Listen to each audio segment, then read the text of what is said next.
Assalamualaikum warahmatullahi wabarakatuh. Jumpa lagi dengan saya Eva Zuniana Nur Rahmah di sini di Obesitas, obrolan santai berkualitas. Ya, hari ini kita bahas apa ya, Mas ya?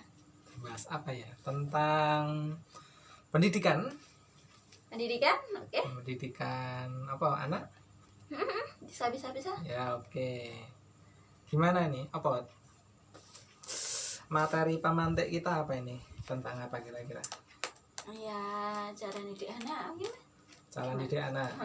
Anak SD sampai SMA? Ya, anak kecil aja. Anak kecil, oke. Bayi maksudnya. Iya, bisa bayi, biasa SD ya, umur-umur golden age, apa ya itu? Golden age. Ya, intinya dari 0 sampai usia SD kayak gitu loh. Jadi belum sampai remaja lah. Berarti intinya dari 0 sampai 12 tahun. Ya, memang kalau dulu sih waktu kita kuliah di PGSD memang dibahas yang namanya golden age itu ya anak-anak usia, tak sederhanakan ya bahasanya. Golden age itu anak-anak usia sebelum balik. Kenapa? Karena otak mereka masih bersih, masih kosong. Kalau menurut teorinya tabula rasa itu kayak kertas bersih.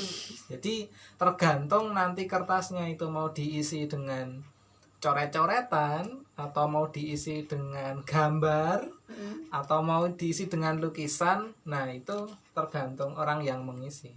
Itu kalau menurut teori barat. Sedangkan kalau kita, alhamdulillah kami muslim, di muslim juga ada di kitab-kitab induk pada zaman dulu. Saya berikan contoh, misalkan kitabnya Ibnul Qayyim Al-Jauziyah itu dibahas bahwa manusia itu ya bersih. Manusia itu terlahir fitrah. Siapa yang membuat berbeda jadi baik atau buruk itu tergantung orang tuanya. Dalam hal ini ya tidak hanya orang tua, ya bisa diperluas menjadi gurunya, bisa lingkungan, ya, bisa HP, bisa TV. Karena sekarang itu sedang booming. Anakku diasuh oleh Naruto. Aduh, jangan sampai ya. Apa ya? Iya, ada masalah nggak, Beb, kalau dirimu terkait dengan didik anak ini? Di sekolah misalkan atau di masyarakat? Apa ya, Mas ya? Mungkin jenengan apa? Saya biasanya masalahnya itu gini, ketika trisentra pendidikan, saya tak jelas kayak kok enggak, aku dewe ya bingung trisentra ini apa. Jadi gini, sebenarnya itu konsepnya itu ini, ngapunten ya, maaf nih tak ambil bukunya. Nah, kebetulan teman-teman, aku tuh baca buku ini. Nah, ini tuh bukunya Ki Hajar Dewantoro, jilid 1. Dan ini adalah masterpiece karya dari Menteri Pendidikan kita. Ya, Bapak Pendidikan kan Ki Hajar Dewantoro, dan ini terbitannya 1977, teman-teman. Oh, ya. Jadi ini kuno banget, saya aja belum lahir. Dan di sini dijelaskan sudah jauh-jauh hari bahwa pendidikan itu ada tiga tempat yang harus diperhatikan. Yang pertama adalah pendidikan di keluarga. Yang kedua, pendidikan di sekolah. Yang ketiga, pendidikan di masyarakat. Nah, ini yang disebut dengan trisentra pendidikan, gitu ya. Nah, dari trisentra pendidikan ini, di abad 21 ini, ada juga yang meneliti dan banyak ulama yang meneliti. Saya katakan ulama, anak ulama ini kan ahli ilmu, ya. Tidak hanya masalah ustadz atau kiai, tapi ulama itu bisa siapa aja, termasuk Newton itu juga ulama. Ahli ilmu kan dia. Newton itu juga ulama, tapi bukan ulama Islam ya. Nah, salah satu hasil penelitian yang menarik adalah bahwa dari trisentra pendidikan ini sudah dilakukan penelitian secara mendalam. Ternyata kalau kita bicara ya orang yang umum ya, pada umumnya dari subjek penelitian, keluarga, masyarakat dulu ya. Masyarakat itu ternyata ada 20% faktor yang mempengaruhi anak. Jadi kalau ini ada anak, itu faktor keluarga itu 20%. Faktor lingkungan atau masyarakat itu 20%. Dan ternyata faktor terbesarnya itu adalah ayah dan ibunya, 60%. Keluarga dengan ayah dan ibu sama atau beda? Ya sama, keluarga itu ya ring satunya, lingkaran satunya itu ternyata 60%. Jadi kalau ingin anak kita sukses, Mm. berarti kuncinya Jadi, ada di ya keluarga. Itu yang paling keluarga. besar, karena itu faktor yang paling besar. Mm. Itu apalagi anak-anak ini kan secara juga, kalau kita mau bicara teoritis kan secara genetik juga menurun dari orang tua. Mulai dari awal-awal pendidikan juga orang tua. Apalagi keluarga itu adalah sekolah pertama bagi anak-anak, ya kan? Mm-mm. Nah, itu seperti itu. Kalau mendidik anak yang mungkin baru lahir kayak gitu, ada tips-tipsnya enggak? Mendidik anak baru lahir, Ya mungkin. jangankan mendidik anak sebelum lahir, mendidik anak yang belum lahir aja ada. Oh. Mungkin pertanyaannya harus kita rubah. Kita coba lebih nganukan lagi, lebih awal ya. Kapan toh kita ini pertama kali mendidik anak? Ayo coba kalau ada yang tahu, tak beri pertanyaan nih. Sejak kapan pendidikan pertama kali dilakukan terhadap anak? Kapan itu? Kapan? Pas lahir? Salah. Pas mengandung? Salah. Lah terus pas kapan? Sejak memilih pasangan. Oh. Karena nanti yang akan mewarisi anak kita itu adalah pasangan kita. Kalau kita salah memilih pasangan, ya berarti kita tidak mempersiapkan anak dengan baik. Mohon maaf nih. Kalau orang baik kan biasanya dapat orang baik. Kalau orang buruk ya dapatnya orang buruk. Dan ini sudah valid karena di Quran sudah dibahas. Jadi di Quran itu jelas kalau orang yang baik ya dapat orang baik. Kalau orang yang buruk dapat orang buruk. Makanya kalau dalam ilmu parenting itu ilmu cara didik keluarga. Syekh Dr. Muhammad Nur Abdul Hafiz Suwaid, nah itu S3 itu berarti ya, dah dokter itu, beliau meneliti bahwa, bukan meneliti sih, mohon maaf ya, nulis buku. Beliau nulis buku dari penelitian beliau bahwa mendidik anak itu pertama kali sejak memilih pasangan. Makanya Ibnul Qayyim Al-Jauziyah pun juga sama, beliau mengatakan ini jauh banget loh, 1000 Masehi loh. Ini sebelum Belanda datang teman-teman. Jadi Eropa waktu itu mandi aja belum bisa. Eropa nggak kenal budaya mandi waktu itu, karena budaya mandi itu kan baru dibawa oleh si ini Ibnu Batam itu. Makanya namanya kan terus bat mandi. Nah itu aja. Nah itulah. Jadi sudah jauh-jauh hari dikatakan bahwa kalau didik anak itu ya diawali dengan memilih pasangan. Makanya pilih pasanganmu dengan baik ya, jangan gerusa-gerusu. Tapi ya milih pasangan dengan cara yang salah ya nanti hasilnya juga salah. Iya, nek menurut teman-teman. Oh gitu ya. Setelah itu? Oke, setelah milih pasangan. Nah, setelah memilih pasangan barulah nanti dilakukan pernikahan kan. Nah, mohon maaf iki agak ya, mungkin beberapa orang anggapnya tabu, padahal dalam agama Islam tuh nggak pernah yang namanya pendidikan seks itu dianggap tabu. Selama itu diajarkan dengan cara yang bijaksana. Makanya nanti ketika menikah ya, kalau ingin melakukan, mohon maaf ya, namanya jima. Nah, kalau ingin melakukan jima itu harus doa dulu. Jadi nggak boleh asal main aja ya. Makan aja pakai doa, masa melakukan kayak gitu nggak pakai doa. Soalnya kalau nggak pakai doa, nanti yang masuk adalah godaan setan. Godaan setan akan masuk godani anak kita.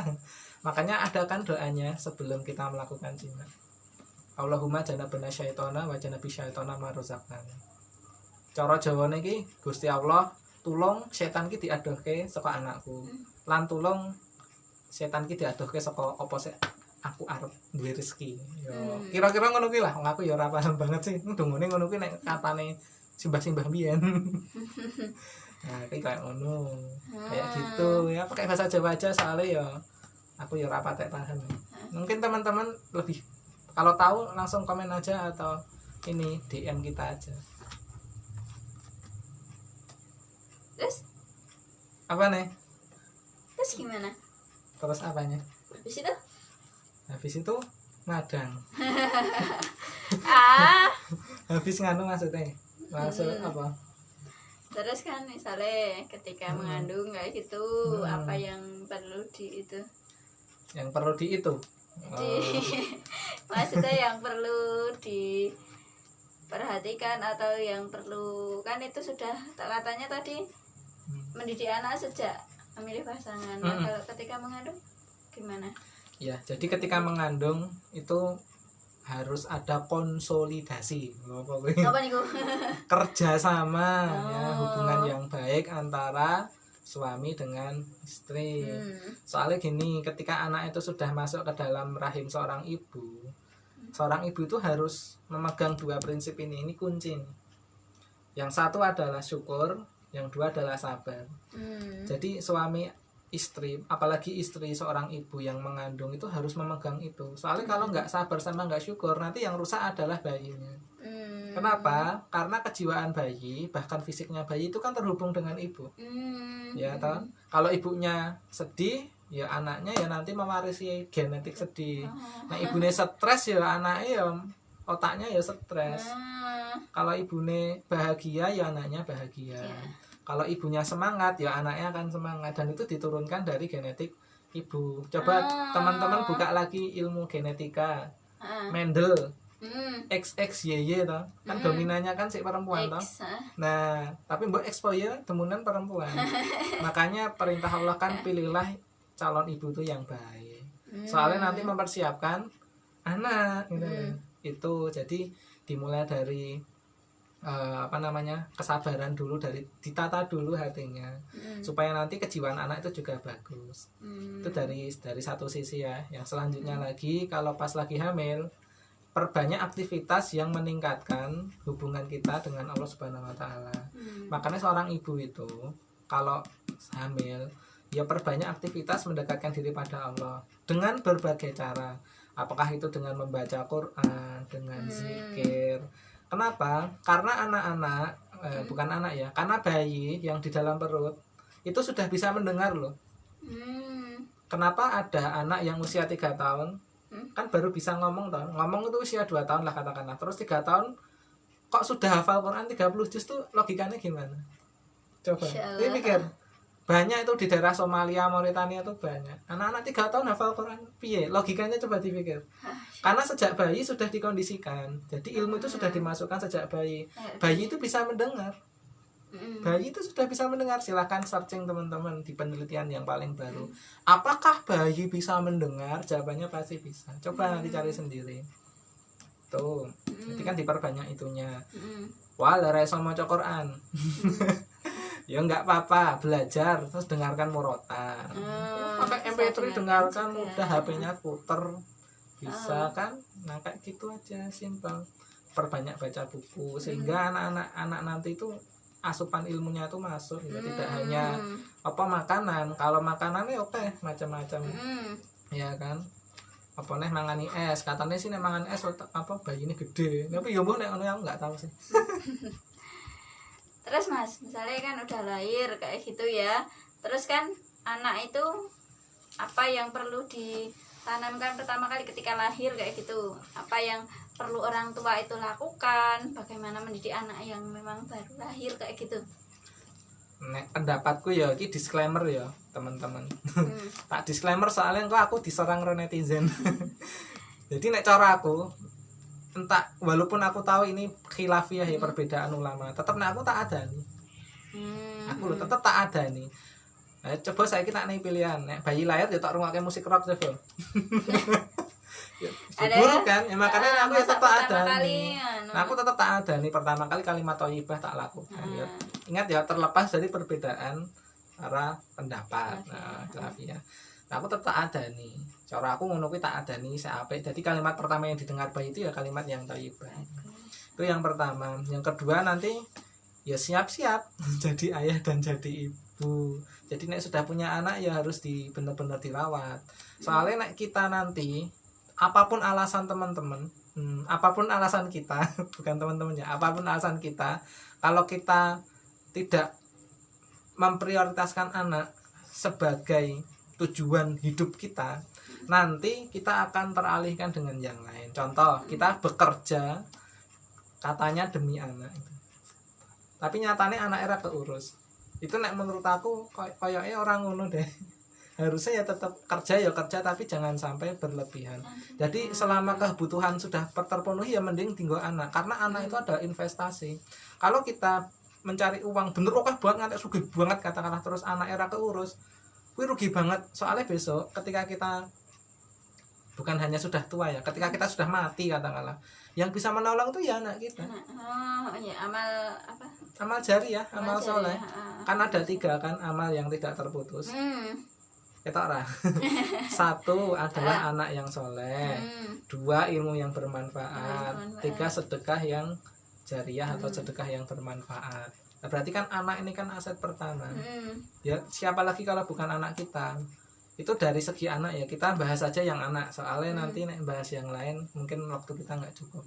Kita masuk ke anak lah katakanlah, apa yang harus kita lakukan dalam mendidik anak di usia kecil. Nek aku loh, cara aku tak ajari kalimat basmalah karo Al-Fatihah. Nah alasannya apa Kok Al-Fatihah sih kayak ini apa? Lah nanti kalau yang ngajari basmalah Al-Fatihah orang lain, maka yang dapat pahala kan orang lain. Ya. Padahal Al-Fatihah dibaca setiap sholat. Sehari berarti 17. 40 kali. Oh, 40 kali.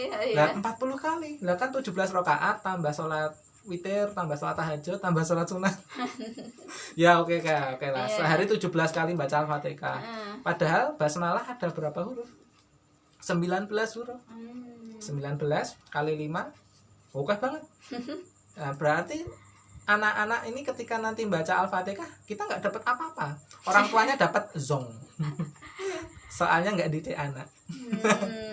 Nah, itu makanya kenapa kok anak-anak itu di usia kecil tuh kita harus panen pahala dulu. Jangan sampai nek saranku ya. Jadi anak-anak yang sebelum usia 5 tahun itu harus dididik orang tua, karena itu aset pertama. Jangan sampai kalimat basmalah, Al-Fatihah, surat-surat pendek yang ngajari orang lain. Apalagi nanti syahadatnya yang ngajari orang lain. Aduh. Wah, kuwi rugi banget. Iki mek duwe anak ning mohon maaf ora keurus. Kuwi. Nah, yo cara aku sih jujur ngono wae ya. Monggo nek teman-teman ada pendapat yang Oke. Mungkin ada close statement dulu untuk hari ini? Nggak ada. Ada ya, ada. Jadi gini, kalau kita punya harta, ya kita akan menjaga harta itu. Dan waktu kita akan habis untuk menjaga harta. Tapi kalau kita punya ilmu, ya ilmu itu yang akan menjaga harta kita. Masya Allah. Tapi itu bukan kata-kataku sih. Kata-katanya Khalifah Rashidah, Sayyidina Ali bin Abi Thalib. Ya, Masya Allah. Manusia paling pandai waktu itu. Masya Allah. Sudah. Sudah berapa menit nih? Rano jam ya? Ya sudah nggak terasa. Sebenarnya pengen ngobrol lebih lama sih, bahas tentang ya yang lain-lain. Apalagi kalau nanti ada pertanyaan-pertanyaan. Ya, mungkin kalau ada pertanyaan bisa ditanyakan gitu ya Mas ya. Mungkin untuk kita bahas selanjutnya gimana sih, misalnya ingin gimana sih kalau didikan atau apa kayak gitu, mungkin bisa kita nanti obrolkan bersama-sama seperti itu ya Mas ya. Ya, sekian dari kami. Assalamualaikum warahmatullahi wabarakatuh.